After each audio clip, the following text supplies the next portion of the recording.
Hello, everyone. Welcome to CameraStuff's In the Limelight, where we find some interesting people in the local South African photographic industry to chat with. And so tonight we are joined by Leana Erasmus from Dusty Pics, a very talented photographer. And I think after looking at her profile, we also featured her not too long ago.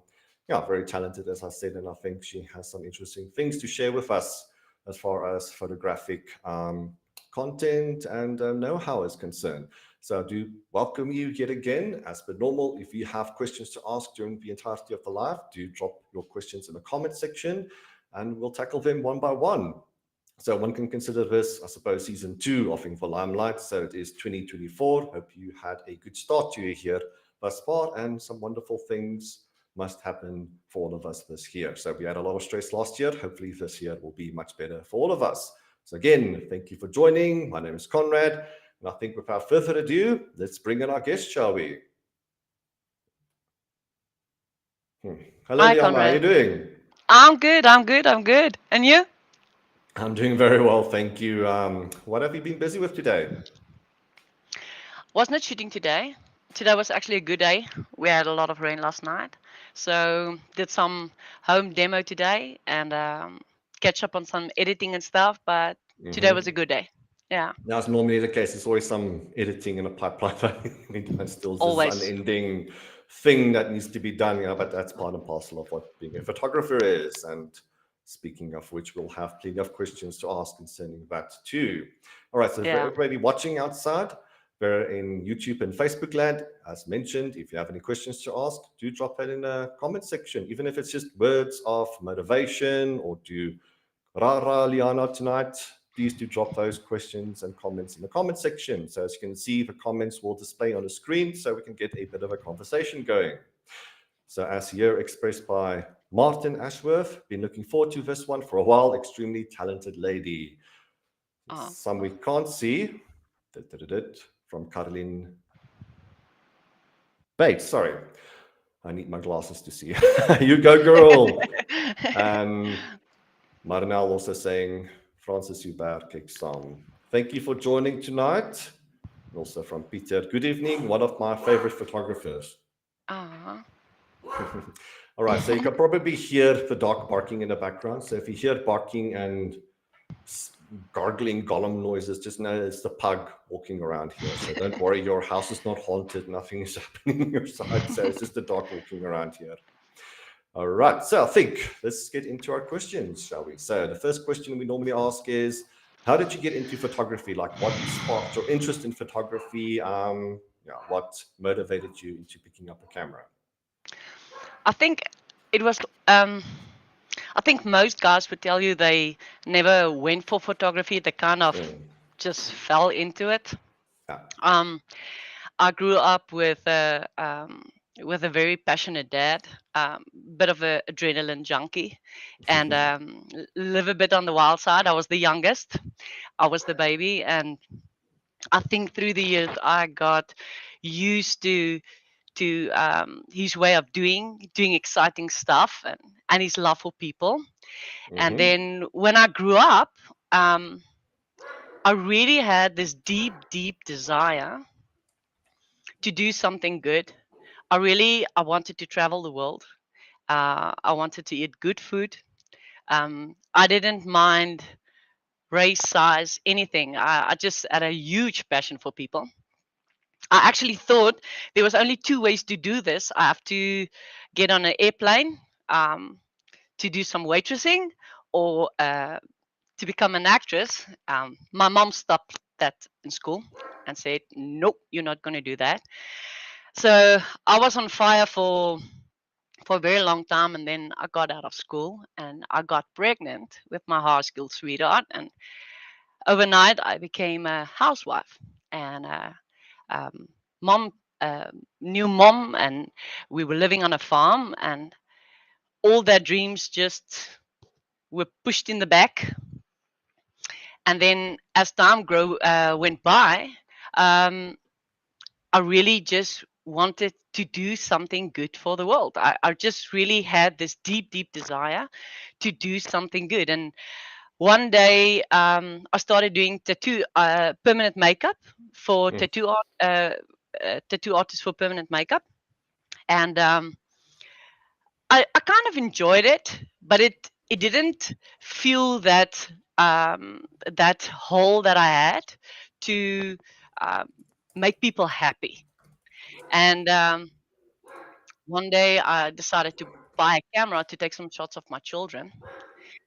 And my husband said he wanted to go to endurance ride, Mm-hmm. and I was like, I didn't want to go because I grew up on a farm and we drove horses the whole on the farm like cattle driving, and that wasn't fun. And these people go on drives, they ride horses for 80, 100, and 160 kilometers.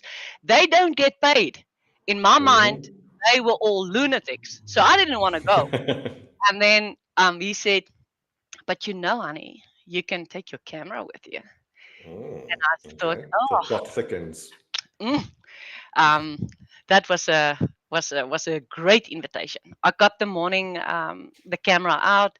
The horses were coming down the road, and I remember I put the camera on auto, and this beautiful horse, this lady was sitting up straight with the horse, and I was taking pictures, and that particular lady and her horse made an impression on me, and the photo was great. But when I got back, they told me that the horse got spooked and Mm-hmm. ran into a horse box. Oh And gosh. later that week, the horse died. I know. And I said, but I've got a picture of the horse. Mm. And they said, but can you make us a canvas? And I did this canvas, and I still remember the day I gave the guy the canvas. I just totally got lost in the emotion of it. Mm-hmm. And I remember I got home and I called my mom and I said, I know what I'm going to do. I'm Mm. going to take pictures of people. That makes people happy. And I never did permanent makeup ever again. Not one. Mm-hmm. I didn't even take appointments after that.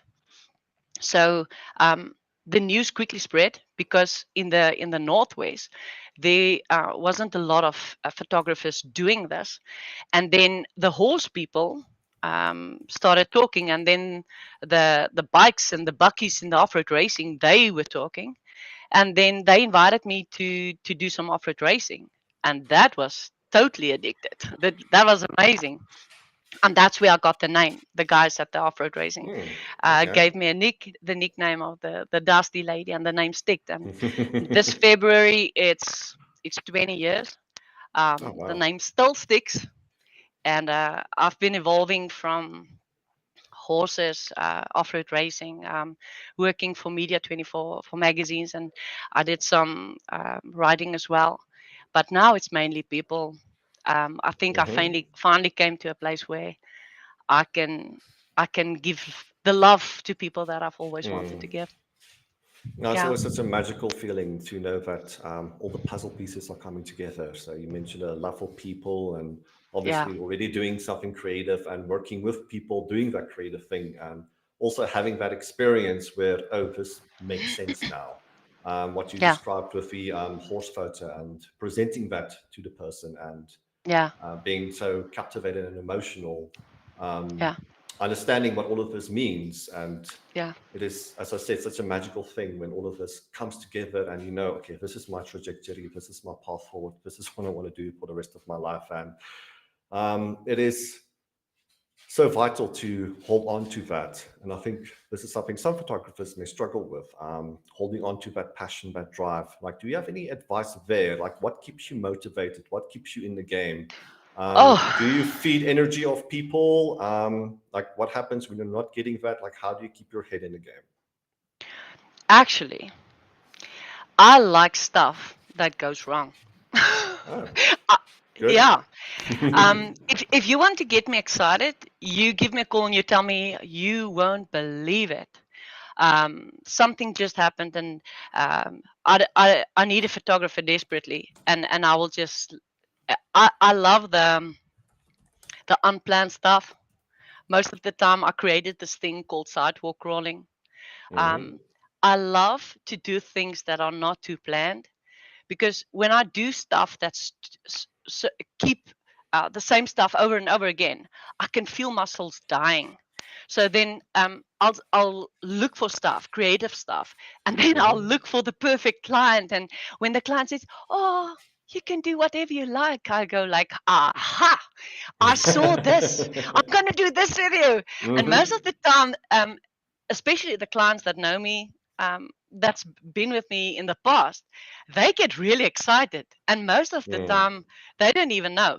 But I like the surprise of things, Mm. and I do take breaks sometimes. No, of course. 2023 was hectic, but I Mm-hmm. do realize it's an emotional thing.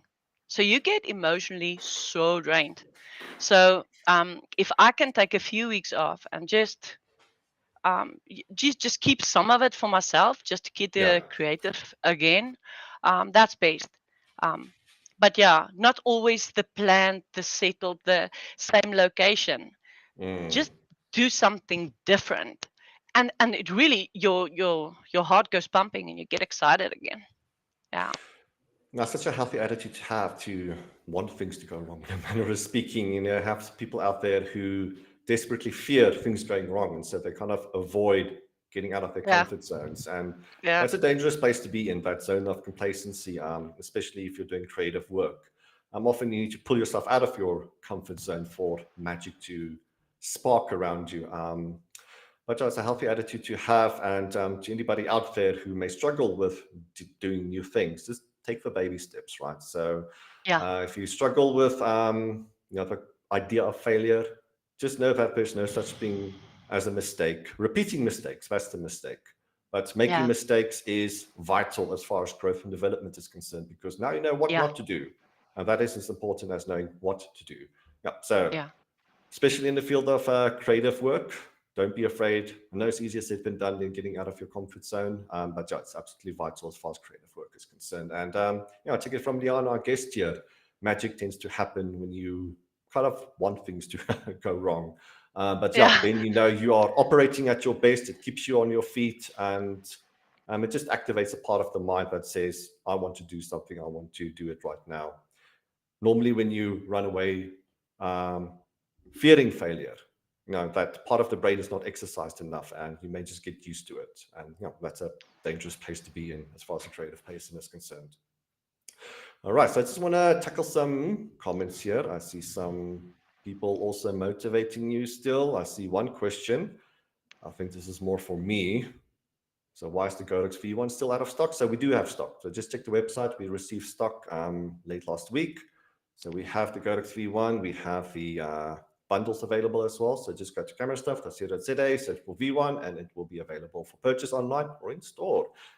So I think on topic with this, can you tell us a little bit about your camera gear and your lighting? Like, what is your go-to gear?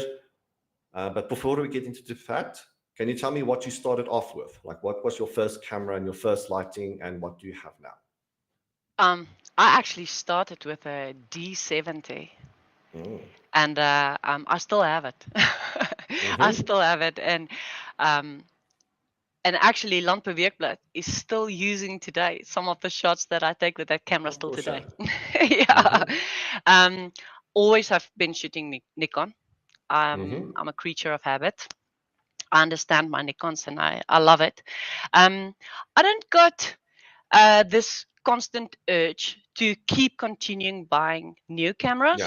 I only had over the past 20 years, I've got 4 cameras: the Mm-hmm. D70, the D90, the D750, and now the Z6.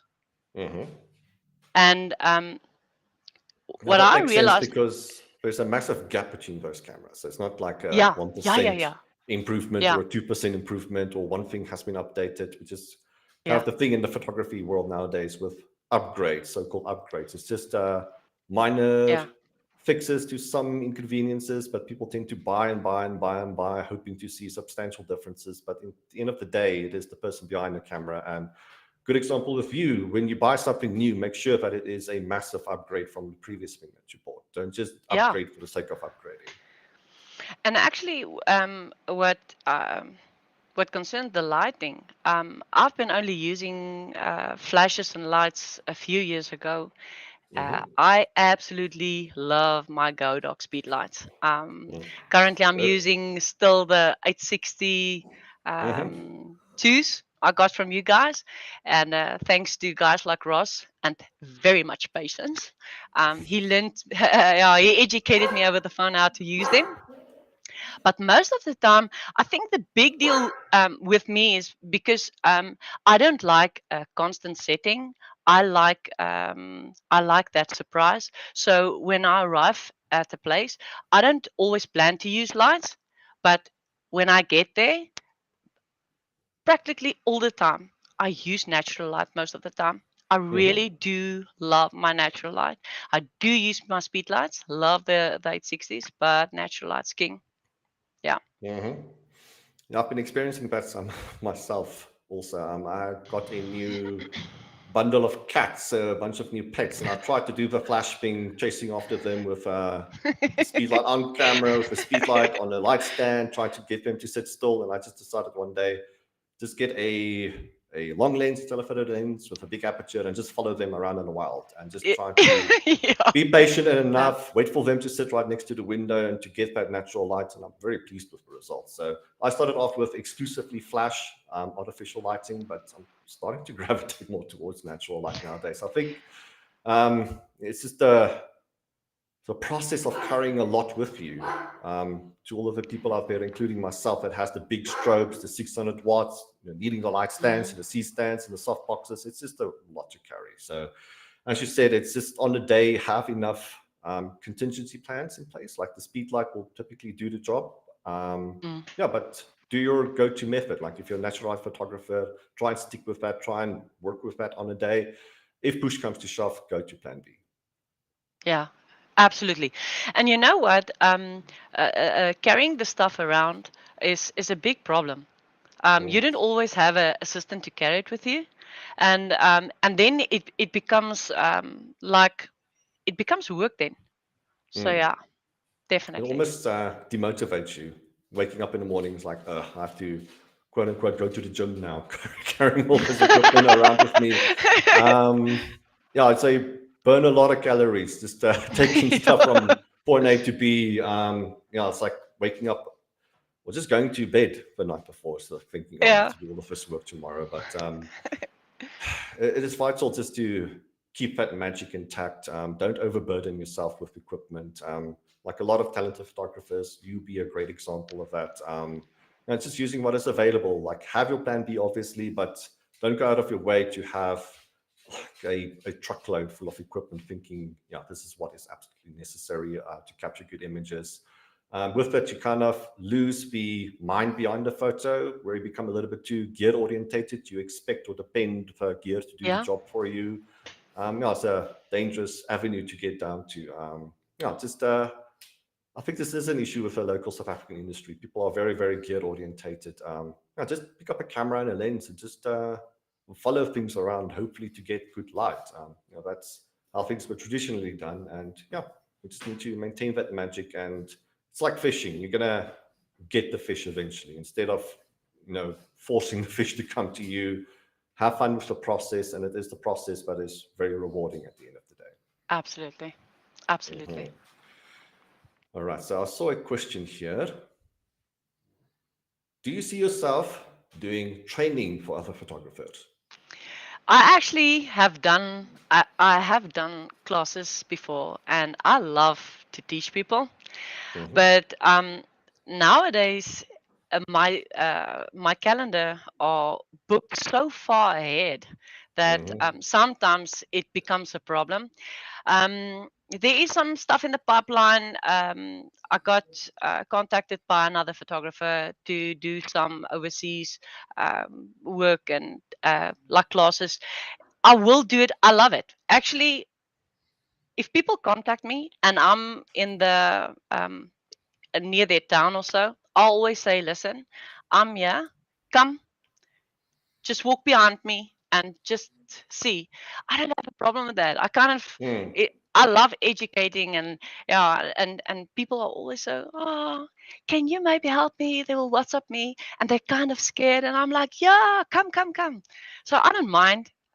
It's just the time. It's really just the time thing. Mm. That's a problem for me. Yeah.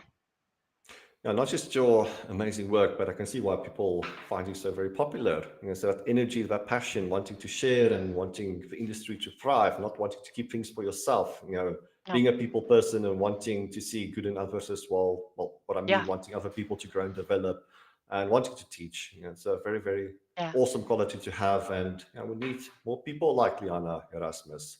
So if you haven't Oh. followed Leana, Dusty Pics. The Instagram link is provided now in the comment section, so you can see it right there. Do click on that and follow our guest. So, another question I have from my side. What challenges did you encounter throughout your career? Like, give me like one Oh, or two big challenges, and how did you manage to overcome those challenges? I had a big challenge in the I was a newlywed. I was still very young. I had three small children. I started taking photos with absolutely no idea um, how how a camera works. I started. Then the client said, "But you have to deliver it on CD." And now I had to buy a laptop. I did typing at school. I had no idea how to use a computer. So I had two big challenges the past 20 years. And the first was having a balance between being a mom and a wife and Mm, being a full-time photographer. And because I did such a wide range, uh, during the week I would do cows, and Saturday I would do a wedding, and uh, I basically did anything because people needed it. And then it was so amazing. Throughout the years, the clients, oh my gosh, I had the best clients. They will come and sit with me. And I still remember one day I was doing an endurance ride at the Botswana border. And this young guy sat next to me and he said, Tanny, when you push control and you push A, you select a few photos. And I was like, no. Yeah. So they educated me, um, and I really most of the time I felt, oh, somebody's gonna wake up one morning and no, I don't have an idea what I was doing. And you know what? They just keep on asking me to come back, and yeah, and they grew with me and they were so patient. And then the other thing that kind of nearly stopped me. A well-known photographer one day said to me, you will never make it in this business. oh And I gosh. said, why? And he said, you don't have no style. And I was devastated. I came home and I was praying. I said, Lord, you gave me this, and now we did not finish this.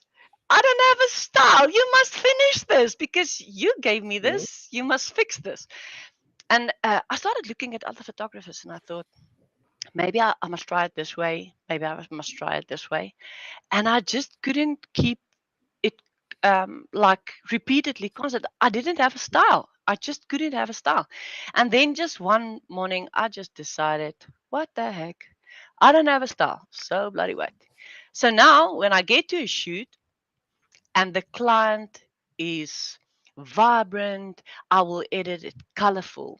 And mm, when I'm doing like a shoot with Bongi the giraffe, I will go for a moody edit to bring out the mm. brown. And then you get a wedding where there's beautiful lighting. I would go black and white. And then I just went with it. But that was the two biggest obstacles that I had. And it was big. Trust me, it was big. Yeah. All right, so a couple of follow-up things here. So developing a style, but it's sorry, by the sounds of it, it seems like you just allowed it to happen, just allowed it to grow organically as is. It may sound cheesy, but for it to come from the soul, right? So Yeah. a style has to be individualistic. It has to be you. It has to um, provide a message that comes from you as well. So that can't be forced or taken from somebody else. So No. there's nobody that can do you better than you ultimately. So to try and copy bits and pieces from other photographers, I think is besides the point. You may just end up irritating yourself because you can't achieve their particular style, or it's not just about editing or the lens choice or the camera that you're using. It's also their mind that is activated as far as their photography is concerned. And if you're not Yeah. sharing the same mindset, then none of this starts making sense, right? So all of it has to stem from you, coming from the soul, as cheesy as that may sound. Sometimes that doesn't happen immediately, but over time it will develop. The you who you are will start Yeah. showing in your images, and that's exactly what people want to see. People can sense fakeness from a mile away. So you have to be genuine and be genuine to yourself. Once you start not being yourself, yeah, I think people can Yeah. smell that from a mile away. Yep. So that is great advice. So if you're struggling with a style, um, just spend some time with yourself and try and figure out, what exactly is it that you want to say, like what resonates with you, what makes you happy, how do you want to make other people happy, but ultimately don't try and force it. It will happen. Mm. All right. So the criticism that you received, you don't have a style. That seemed very nasty. So as far as criticism is concerned, like what do you think is a healthy balance between nasty criticism and healthy criticism? Oh my goodness. Um, I don't like nasty people. Mm, um, but actually, um, I'm really open.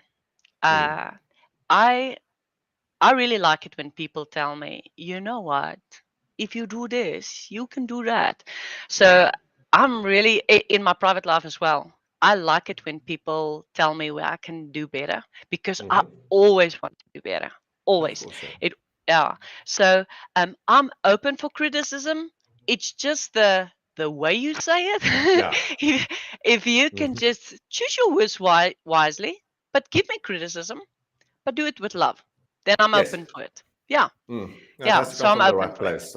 Yeah, Wanting to see people grow and develop, wanting to see the better version of themselves. So with criticism, you shouldn't want to create mini me versions of yourself. So you have to do things X, Y, and Z way, and ultimately it's just exactly. copying your own style and then getting jealous when they get better than you.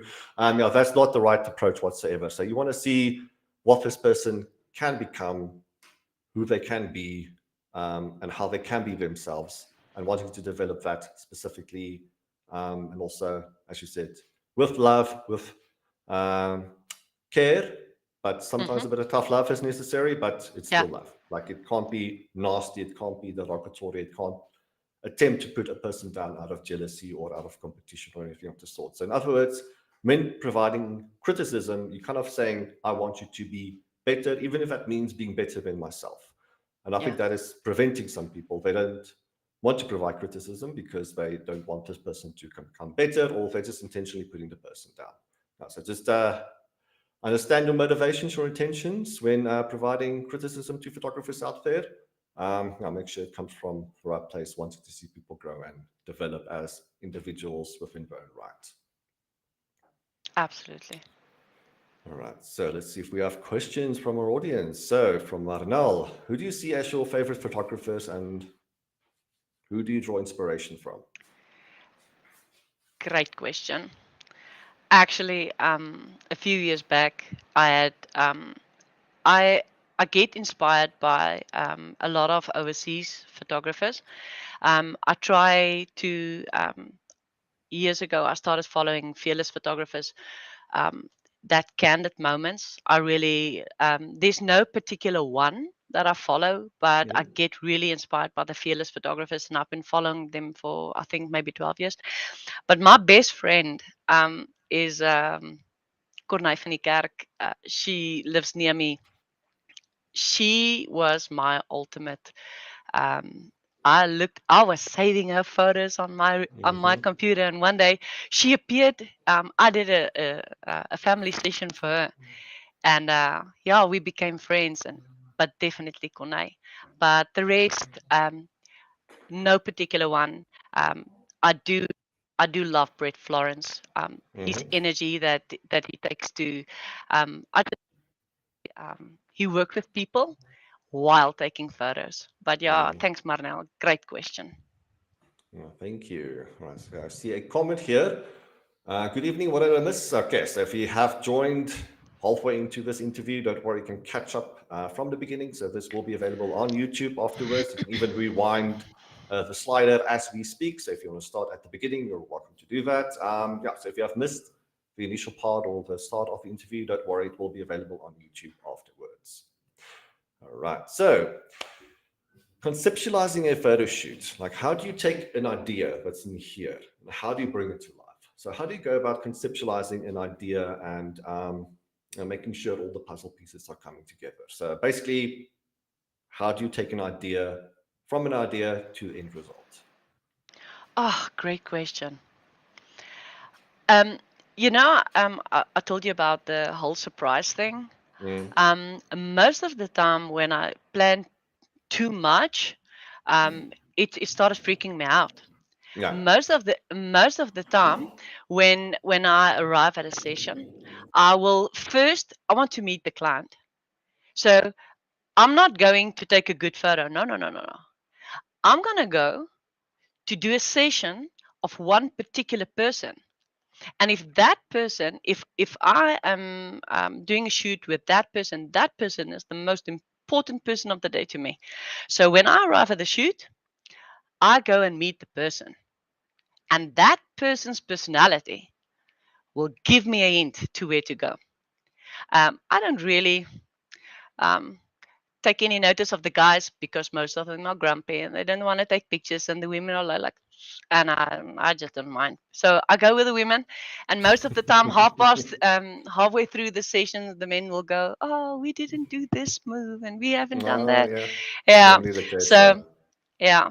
Um, but most of the time, when I see something that's really spectacular, I will I will just make a mental note, or I'll save it on Mm, my phone. And then most of the time, when I meet a client, the other day, one of the pictures that you've got, I had this opportunity to have this mental note that I had in my head of something I wanted to do. And when the client get out of the car and I saw her and her date, I knew, oh, that idea I saved there for a few months for her. So yeah, and then weirdly, it's not something that I can explain. It just happens mm. and seems salabim, and yeah, it's done. Yeah, it happened to me last year where me and a model planned on doing like a dark and serious, like femme fatale, very moody type of shoot, and getting the outfits, getting the lighting sorted, everything, and the images were great. But I do recall vividly that in between photos, now she would go to the side and she would just talking among herself. She would talk to me, and she was incredibly bubbly and Yeah, effervescent. She was a very like outspoken, fun person. And I was thinking to myself, that's the person who I should be capturing. Like yeah, this thing that I'm trying to force her into a box, trying to do this thing that's not her. nope, That's you can't do that, or you can. Have to choose more carefully here. So, as a photographer, you need to be intuitive. You need to quickly read people. So, on a day, just understanding a person and kind of seeing where their proclivities, inclinations, where the personality lies, and hoping to capture that. So, spending time with the client beforehand can be incredibly useful there, but also pay attention during the photo shoot. yeah, Like pay attention to the in between photos. Like if you're not yeah, taking photos, when you're having a conversation with a person, or when it's time to shoot somebody else, now just listen, pay attention to what this person is doing behind you. I can get a lot of information as to who people are just absolutely. when you're not pointing a camera in their face, I suppose.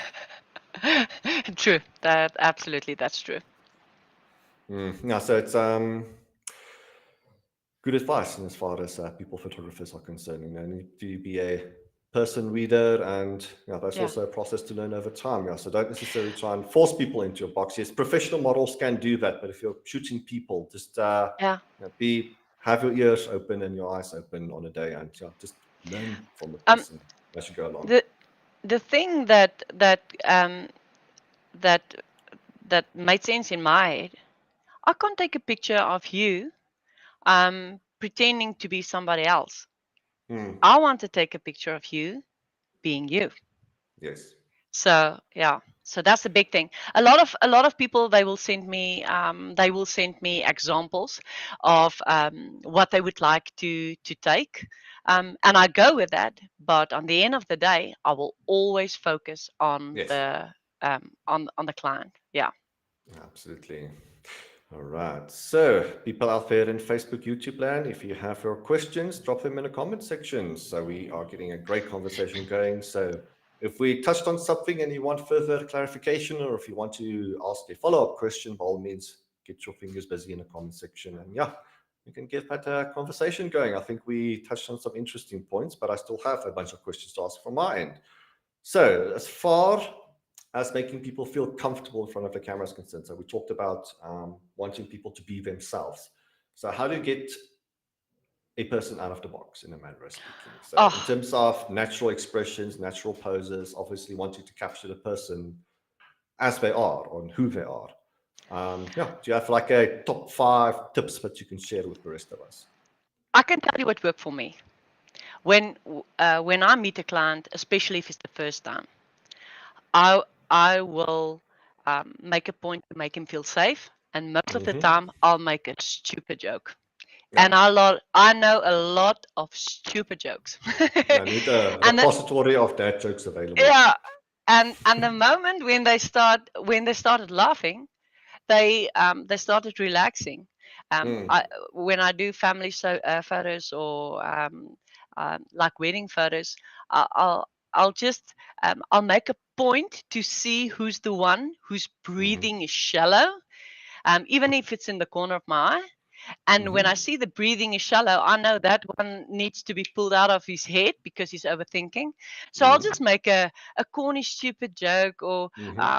yeah, and then the moment when they get out of their head, and they focus on something else, they started to relax.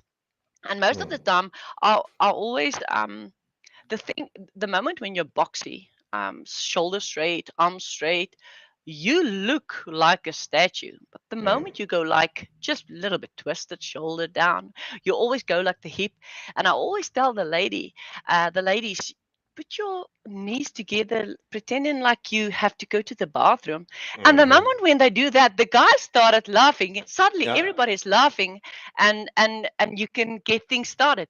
Ugh, most of the time it takes approximately 10 minutes, and then Mm, they know they are safe. You are not judgy.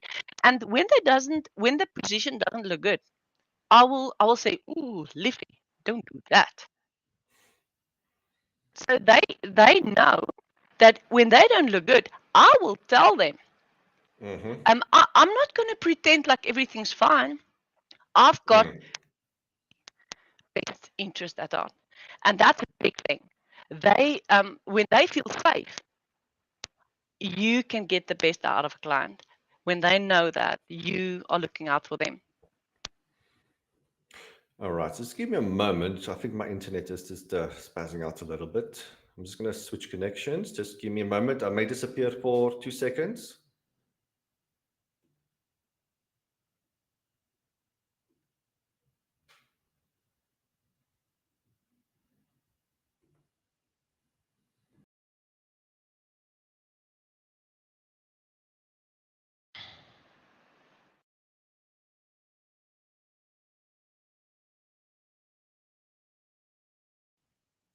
Hello again.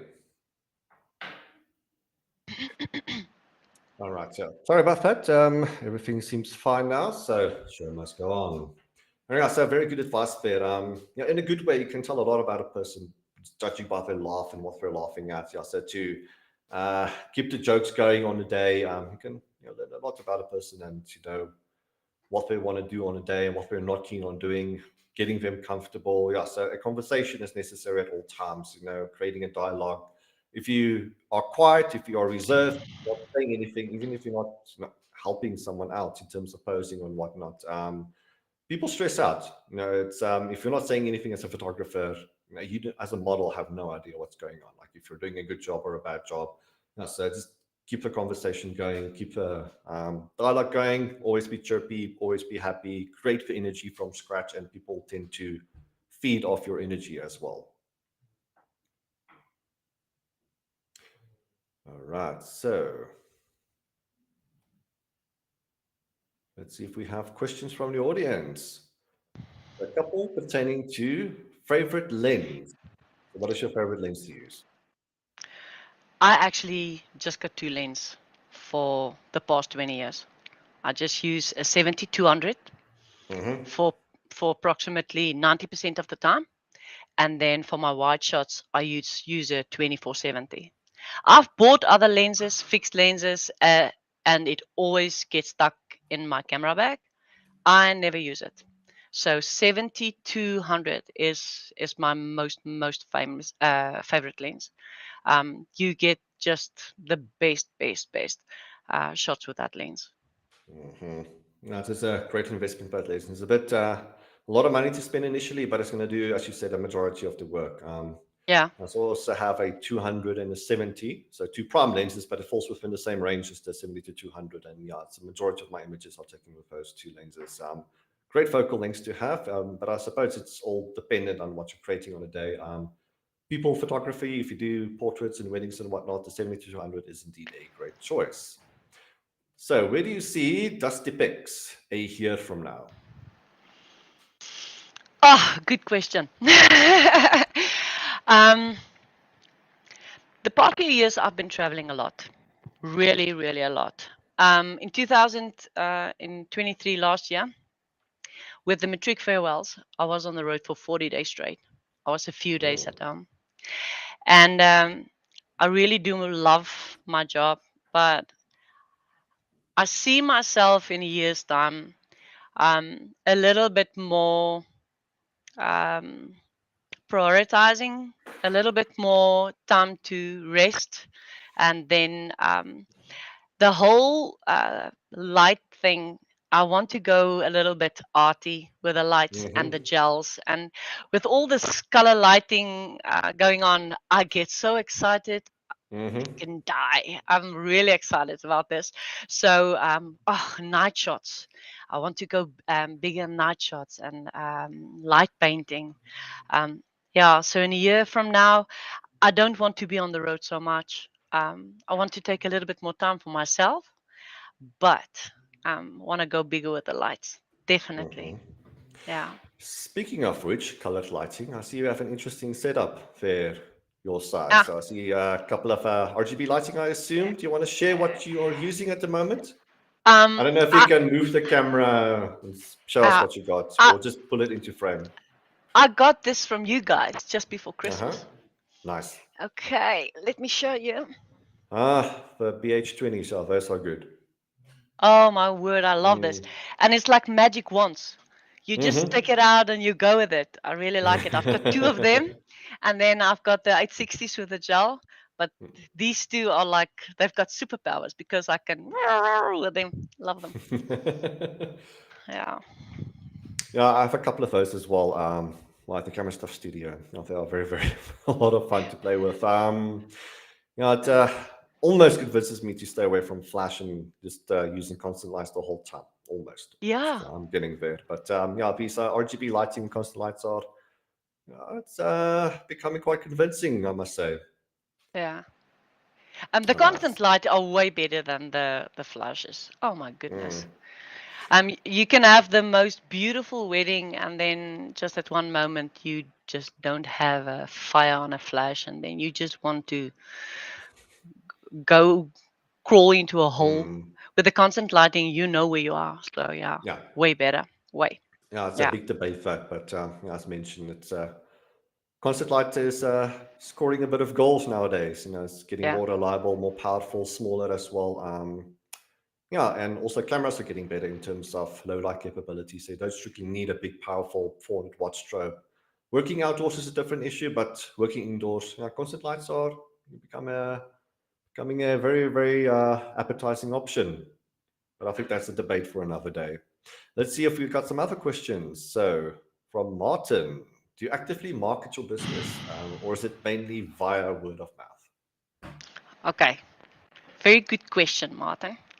Um, some a secret of mine because I'd never had the proper education. I never really advertised because I thought, oh, don't advertise because you don't have the paperwork for this. So I just started posting on Facebook and Instagram, Hmm. and I've been doing this for always. And so it's mainly word of mouth, and yeah, never advertised in my life, not even once, not even once. It's just Facebook and Instagram. Yeah. and and Hmm. and when you post on Facebook, it's also always nice to tag your people, because family and friends see it and Yeah. are always, yeah. So yeah, that's a great way to get it spreaded.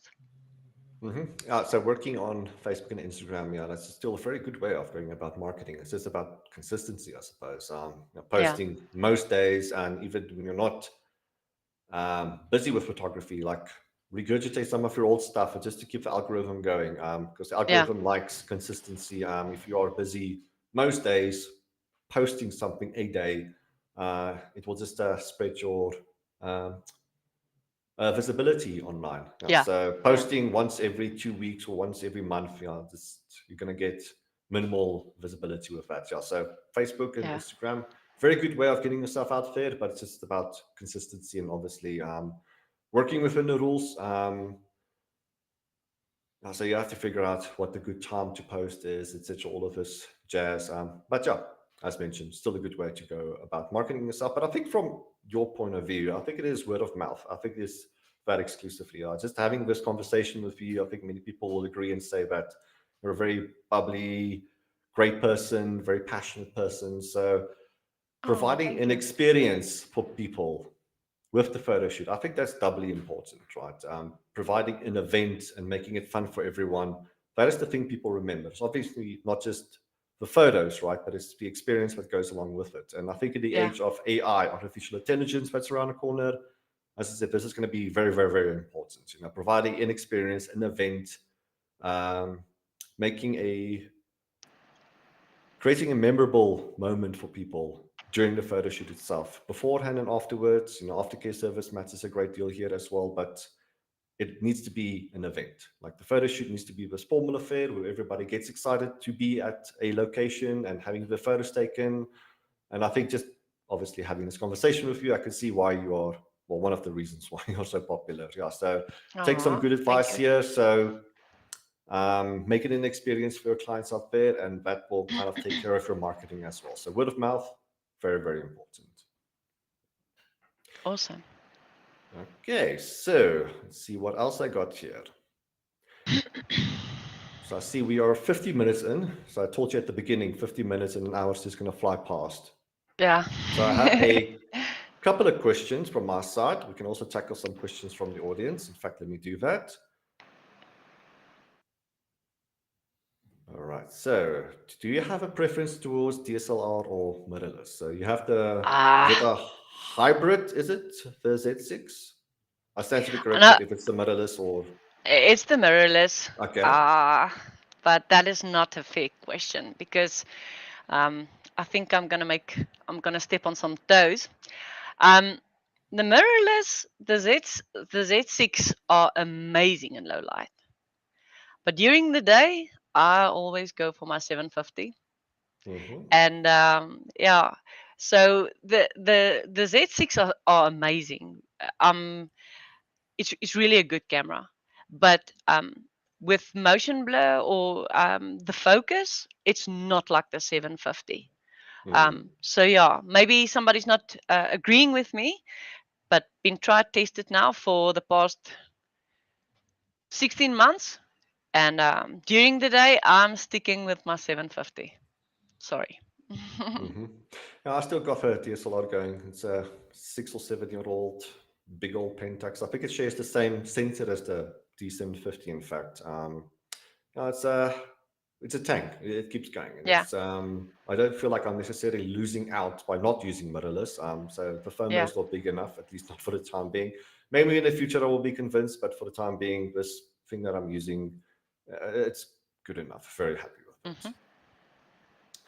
All right. So I'm just checking if I missed any questions. Would you want to do studio photography? So Do you do most of your stuff outdoors? Like, do you find time for studio photography? So is it No. a thing that you see yourself doing in the future? And well, okay, any reasons why you stay away from a studio? Um, no. Oh, I, if I ever would do something within walls, I would only do it one time because then I done it. I don't want to do it twice. No, I don't. Actually, there is a kind of a studio photography that's very arty, but because I like to shoot a person as is, I don't like too much editing. I don't want to make Mm-hmm. something like looks like a wax doll. I want to keep to the real stuff. And no offense to any kind of work like that, but that's art. I think I'm in a different line. I want to Mm-hmm. stick to the person, who the person really is. So if I take a picture of you, I want it where you look natural. When they see you at Pick and Pay, they don't get frightened and say, "But you look so great on your profile pic." So the studio stuff is really arty, um, and yeah, I don't think that's my kind of thing. No, I like movement and yeah, Mm-hmm.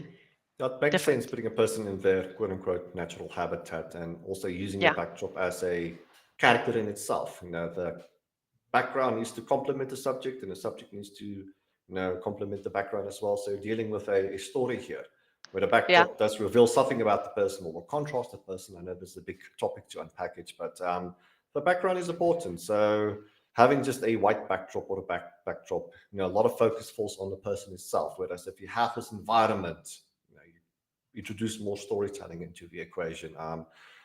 And there's a lot of playroom there as well. yeah, So typically, I don't, when I shoot outdoors, I don't like blurring the background to heck, using the big shallow depth of field, the big aperture, because I like to include the backdrop. The backdrop needs to be part of the story as well. Yeah, so it yeah. makes perfect sense why people are more so prone to shoot outdoors because there's a lot to work with. There's a lot of Absolutely. storytelling that you can extract from the backdrop itself and how it can complement or contrast the subject. As I said, big topic first, but yeah, makes a big sense Yeah, that a lot of people want to stay outside of the studio and shoot outdoors absolutely. instead. And, Absolutely. is there any type of shoot that you don't like taking? Knowing you love everything.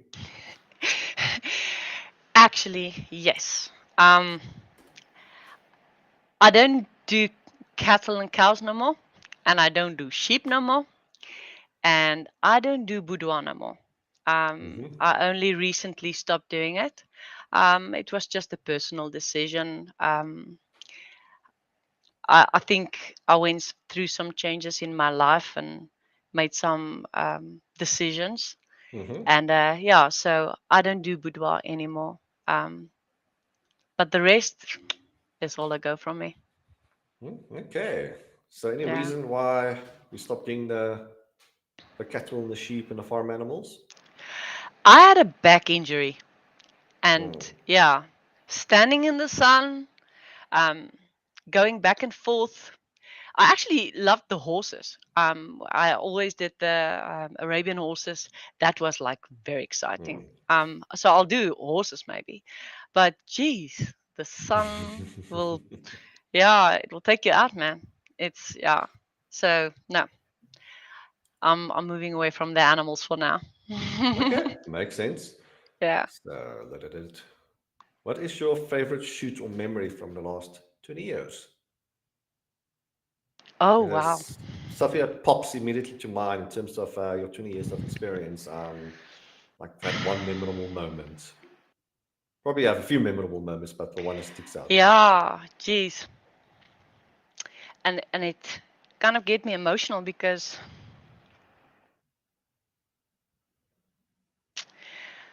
I had the privilege of shooting my own kids. Yeah. Mm, Um, but I think the endurance rides at Walvis Bay in the desert. I know there was one particular ride that really was amazing. I did a shot of a horse losing a horseshoe, and it became the front cover of Landbeweegblatt. That was something that pops to mind. Um, There are few, but yeah, I think my kids. Mm, that makes perfect Yeah, sense. Yeah, I always gravitate back home. Yeah, so yeah. a lot of my favorite photos are of my pets and fiance and family. Yeah, so I've done the big shoots, the magazine shoots, etc. Mm, Shoots that put me out there in terms of popularity and getting my name out there and yeah, made the money. But my yeah, favorite experiences are typically just coming home with the camera and lens and just to reignite the passion and getting a sense yeah, of why you're doing this in the first place. Just having yeah, fun with the camera and having sharing experiences with people, and that is the fire that keeps us going. Yeah, so can sense you're emotional, so it's good to be emotional, to always draw inspiration and to have the memories of all of these experiences. So keeps us going, and it's the reason why I we do this in the first place. actually there is one that comes to mind. That was not my kids. I did a wedding um in the Kalahari a few months back. Oh goodness. Um that was something I will never forget. Such Mm, close families with the in the Kalahari with the Camille Durhamboma and with the dunes. That one was just actually, if I can put one aside, I would say it would be that one. Yeah, mm, yeah, okay. yeah. So if you want to see all of these images, people, go to Liana's Instagram account. So everything is available there, and also obviously follow our guest. It's been a hugely fascinating discussion, very inspiring.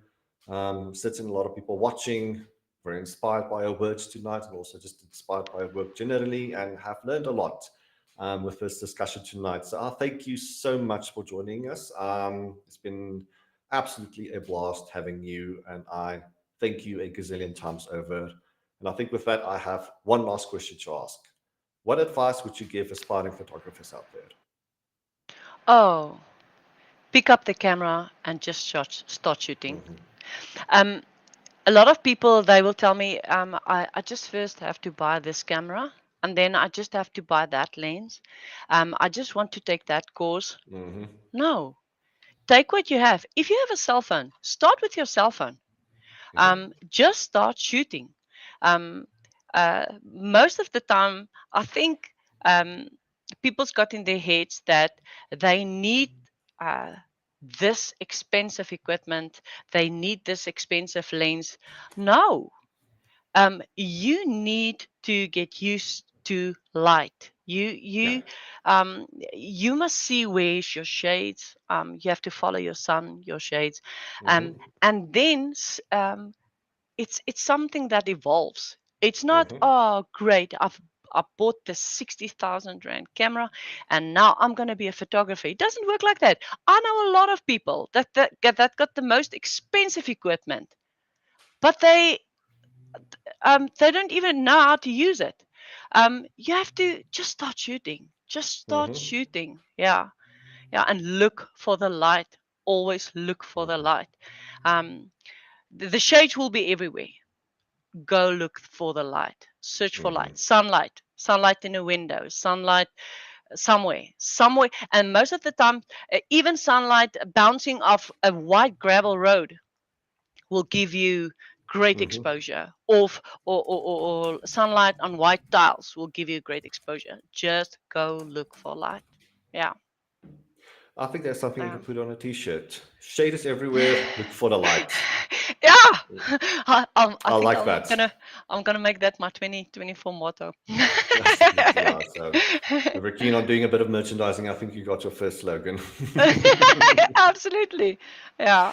I So I think that's a nice way of capping things off. I see some more questions in the comment section, but normally I do call it quits after an hour. So I don't know if you could find time afterwards to answer these questions. Maybe we can I do will. a second session at some point.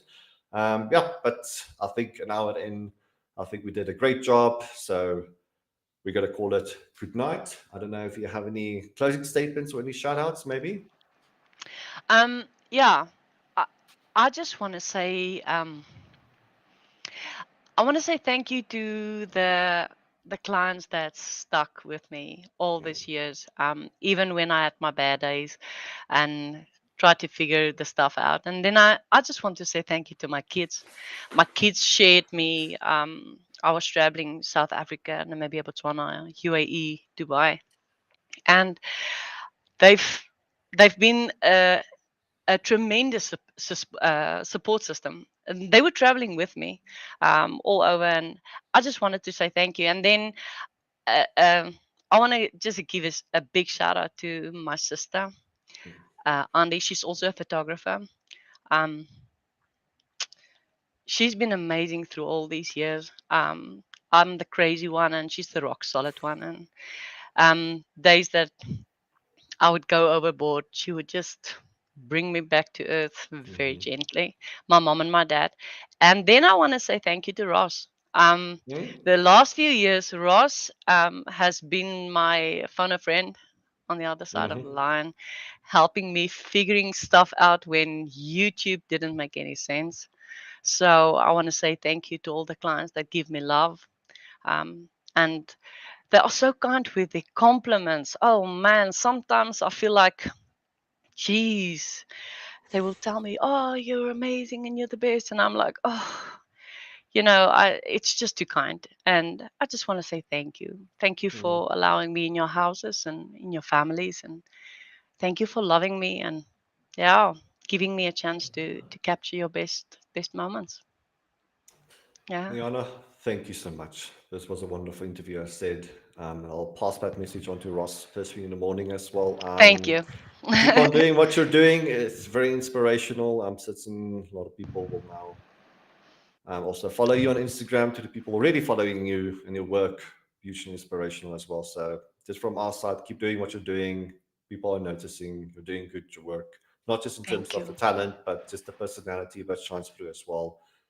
In times of load shedding and economic crisis and all of these things, all the other challenges that we have as photographers, it is wonderful having a shining beacon in yourself in the industry. So again, from us, thank you so much. Thank you for having me. Thank you so much for It's inviting a me, big really. pleasure. All right, Okay. so that's it from our side. Conrad, on behalf of CameraStuff, hope you have a pleasant night further. Cheers. Bye bye. We'll see you next Cheers. time. Bye.